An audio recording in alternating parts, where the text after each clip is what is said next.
السلام علیکم ناظرین، میں ہوں نادر خان اور آپ دیکھ رہے ہیں میرا یوٹیوب اور فیس بک آفیشیل پیج۔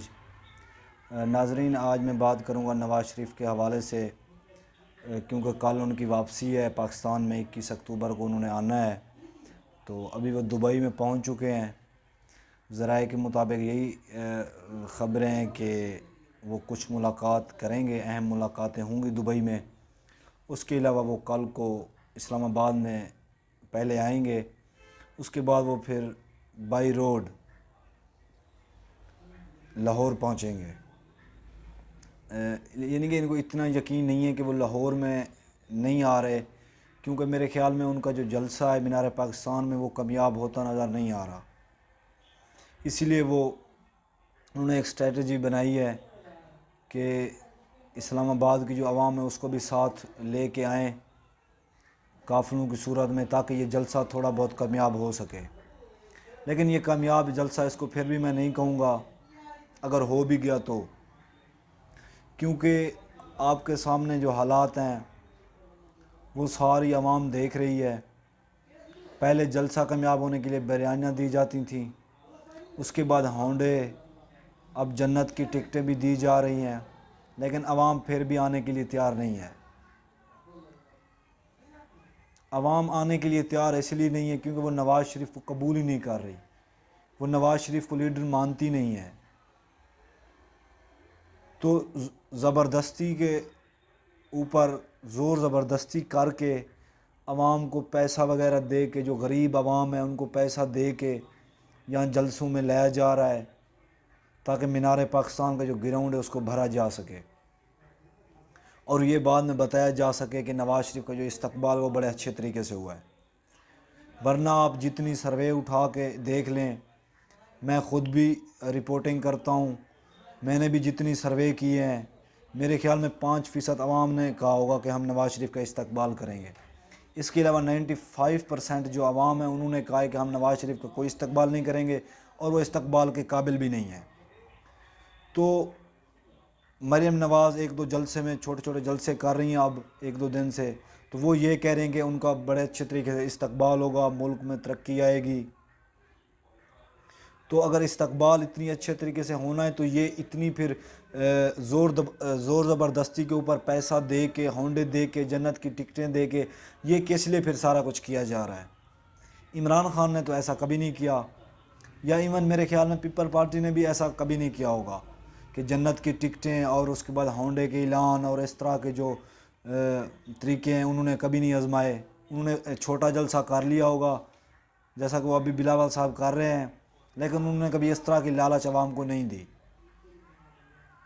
لیکن نون لیگ بس زور زبردستی کے اوپر نواز شریف کو لانا چاہ رہی ہے پاکستان میں، اور ایک نیا بیان آیا ہے اسحاق ڈار صاحب کا، انہوں نے کہا ہے کہ ہم جگہ بھی نہیں بتا سکتے کہ نواز شریف کہاں پہ آئیں گے، یعنی کہ ان کا جو طیارہ ہے وہ کہاں پہ لینڈ کرے گا، کیونکہ سیکورٹی کا مسئلہ ہے۔ تو اس کا مطلب ہے کہ سیکورٹی کا مسئلہ اس لیے کیونکہ وہ مقبول نہیں ہے۔ ایک مقبول لیڈر کو کوئی خطرہ نہیں ہوتا ہے، اس کو سیکورٹی کی کوئی پرابلمز نہیں آتی ہے۔ اس کے علاوہ اگر بات کریں تو آپ کو پتہ ہے کہ پچھلے ہفتے سے پہلے پریس کانفرنس ہوتی تھی، لیکن آج کل پریس کانفرنس کی جگہ ٹاک شو آ گئے ہیں۔ وہاں پہ جو بندے ہیں وہ ٹاک شو میں لائے جاتے ہیں، اس کے بعد ان سے جو مرضی سکرپٹڈ لکھوا کے پھر وہی بلوایا جاتا ہے۔ تو اب میرے خیال میں یہ سلسلہ پہلے پنجاب میں تھا، اب وہ KPK میں بھی پہنچ گیا ہے، کیونکہ پشاور میں سابق MPA پاکستان تحریک انصاف کے اور سابق وزیر بھی رہ چکے ہیں کامران بنگش صاحب، ان کو آج پولیس نے گرفتار کر لیا ہے ان کی رہائش گاہ سے۔ اور الزام یہ لگایا ہے پولیس نے، جو بیان دیا ہے انہوں نے یہ کہا ہے کہ ہمیں مخبری ہوئی ہے کہ ان کی رہائش گاہ اوپر جو ہے وہ اشتہاری بیٹھے ہوئے ہیں، انہوں نے اشتہاریوں کو پناہ دی ہوئی ہے۔ آپ اس سے اندازہ لگا لیں کتنی بھونڈے یہ الزامات لگ رہے ہیں آج کل۔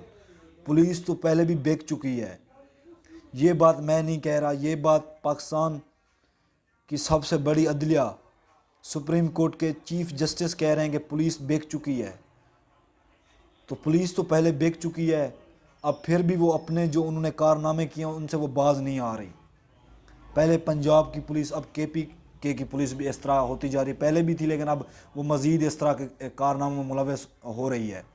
تو اب میرے خیال میں یہ سلسلہ پشاور اور مردان اور اس طرح جو KPK کے بڑے بڑے سٹی ایریا ہیں ان میں یہ طریقہ کار جائے گا۔ پہلے لوگوں کو پکڑو، اغوا کرو، پھر ان سے جو اپنی مرضی کا اسکرپٹ جو لکھ کے دو وہ بولیں، وہ پارٹی کو چھوڑ دیں، عمران خان کے اوپر الزامات لگائیں۔ تو اب میرے خیال میں KPK میں ادھر یہ سلسلہ آ گیا ہے، اب پتہ نہیں کہاں تک یہ سلسلہ کب تک رکے گا۔ تو یہ ایک اسٹریٹجی بنائی گئی ہے کہ پاکستان تحریک انصاف کا کوئی ٹکٹ ہولڈر بھی نہ چھوڑو، سب کو پارٹی چھڑوا دو۔ لیکن یہ آج میری پیش گوئی ہے کہ پاکستان تحریک انصاف اس طرح بالکل بھی نہیں کرے گی۔ عمران خان جب جیل سے باہر آئیں گے، جب الیکشن کا ٹائم آئے گا تو پاکستان تحریک انصاف اس سارے عمل کو پر نظر ثانی کرے گی اور دیکھے گی کہ کن کو زور زبردستی کے اوپر یہ بیانات دلوائے گئے ہیں، پارٹی چھڑوائی گئی ہے۔ تو میرے خیال میں پھر حالات کو دیکھتے ہوئے کہ کن کے اوپر کتنی زور تھا، کن کے اوپر کتنی تشدد کیا گیا ہے، ماحول کے اوپر، ماحول کو دیکھ کے پھر وہ دوبارہ ٹکٹیں بھی میرے خیال میں دے سکتے ہیں، کیونکہ اس سے ہم اندازہ لگا سکتے ہیں۔ پہلے حماد اظہر کا ایک بیان آیا تھا عثمان ڈار کے حوالے سے کہ عثمان ڈار نے پارٹی نہیں چھوڑی، وہ تشدد ان کو جو کیا گیا ہے، جو زور زبردستی کی گئی ہے، اس کی بنیاد پر انہوں نے پارٹی چھوڑی تھی، اب بھی وہ پارٹی کا حصہ ہیں۔ تو میرے خیال میں یہ ساری جتنی ان کی محنتیں ہیں ان کے اوپر الیکشن کے ٹائم جب ٹکٹیں تقسیم ہوگی پانی پھر جائے گا۔